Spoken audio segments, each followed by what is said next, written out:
ஒரு தாய்க்கு ஒரே மகன், சின்ன குழந்தையிலிருந்து பார்த்து பார்த்து வளர்க்குறாங்க. பார்த்து பார்த்து வளர்த்த மகன் இடையில தவறான நண்பர்களுடைய சேர்க்கையினால பயங்கரமான திருடனாய் மாறிவிட்டான்.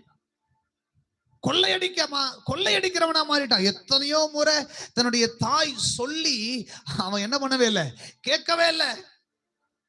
அடிக்கடி காவல் நிலையத்துக்கு போறது, கொண்டு போய் வைக்கிறது, இப்படி போயிட்டே இருக்குது.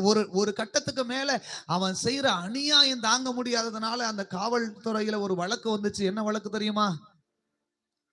இவ திருட்டு அதிகமா இருக்கிறதுனால மரண தண்டனை கொடுக்கப்படுகிறது அப்படின்னாச்சு. என்ன தண்டனை? கையெழுத்து போட்டாச்சு. இந்த தாய் கதறாங்க. இந்த பிரச்சனை, இந்த பிரச்சனையிலிருந்து என் மகனை என்ன பண்ணுங்க, விடுதலையாக்குங்க. எத்தனையோ போராட்டம். ஆனா நீதிமன்றம் சொல்லிடுச்சான். என்ன சொன்னுச்சான்? இனி இந்த தீர்ப்பை மாற்ற முடியாது. எழுதுனதே. சரியாக 10 மணிக்கு இந்த தேதியில என்ன, மரண தண்டனை. எல்லாரும் அந்த நாள் வந்த உடனே மரண தண்டனை கொடுக்கப்படுகிற மனுஷனை அந்த கிராமத்துல வச்சு என்ன பண்ணிருக்கிறாங்க, தண்டனையை நிறைவேற்றணும். எல்லாம் ஆவலா இருக்கிறாங்க இந்த மரண தண்டனைக்காக. சரியா 10 மணி வருகிறது. ஒரு பெரிய மணி அடிக்கணும். அந்த மணியின் சத்தம் கேட்கும் பொழுது அவருக்கு என்ன பண்ணுவாங்க, மரண தண்டனையை நிறைவேற்றுவாங்க. நல்லா கவனிங்க.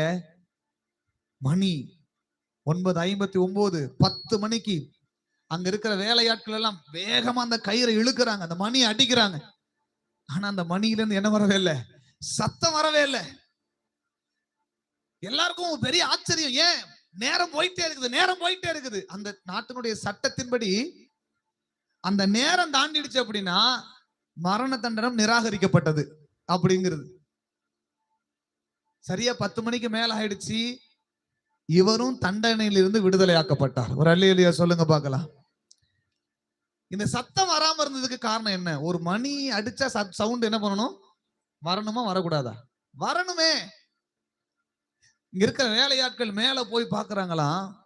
அந்த மணி குண்டுல சத்தம் வர முடியாத அளவுக்கு இந்த மகனுடைய தாய் தன்னையும் அந்த மணியோட சேர்த்து என்ன பண்ணிருக்கிறாங்க, சீலையினால கட்டி அந்த மணியை அடிக்கும் பொழுது அந்த மணி அங்கிட்டு இங்கிட்டும் அடிச்சு அந்த அம்மாவுடைய உடம்பெல்லாம் செதறி போய் கிடந்துச்சான். அல்லேலூயா, அல்லேலூயா. இந்த அம்மாவை மேல இருந்து கீழே இறங்கி வரும் பொழுது அந்த மகன் பாக்குறானா, என் அம்மா என்னை எந்த அளவுக்கு நேசிச்சிருக்கிறாங்க.